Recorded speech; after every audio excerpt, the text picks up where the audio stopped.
because Katawan Joma have one ground too much. We have never felt Sanikata Jawama Morocco text, upon Jawama Manti Unyalomia feedback. Who text me a feedback into ndiko? Yeah. Have you guys included a ndiko? Mano number one, Matim Reni, public participation, Katamanyocho Tim Reni, yeah. Oknen open too much.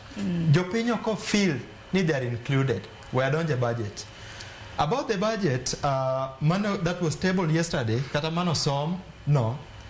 Ano ni shida ni tie, konyalo obirobedo past mbele kaende. Iwacho ni government wacho ni gin gi kwano mar 4.2 trillion.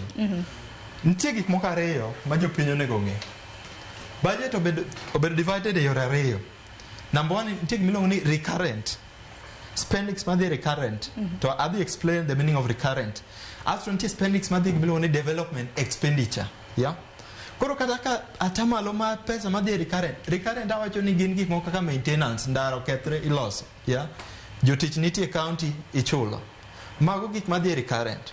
To out of the 4.2 trillion, atamalo 73.39 they recurrent.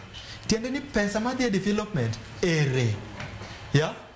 That's number one. Mateni in 2025-2026 financial year, Jopin Maywa Grenendara, Ritura nyaka 2027 onge, yeah? Because pesa madi Jomaywa Greki ni school fee, ubro rito, in fact ubro chulo, yeah? Muber nyaka taxed. Mano ubro nene finance bill divido magera dua, yeah? Nikech pesa madi development, jogi ofenyo.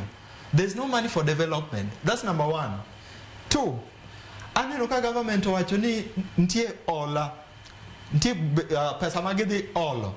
To pesa magidhi olo en billion 876. Ola olo diriyo kendo, yeah?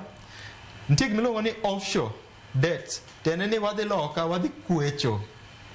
Loka. Apani that's the best term. Nikech wajo kwecho anyway, yeah? To kwayo gowi rach. Gowi dong biwacho ni bendo krach. Koro kanyo is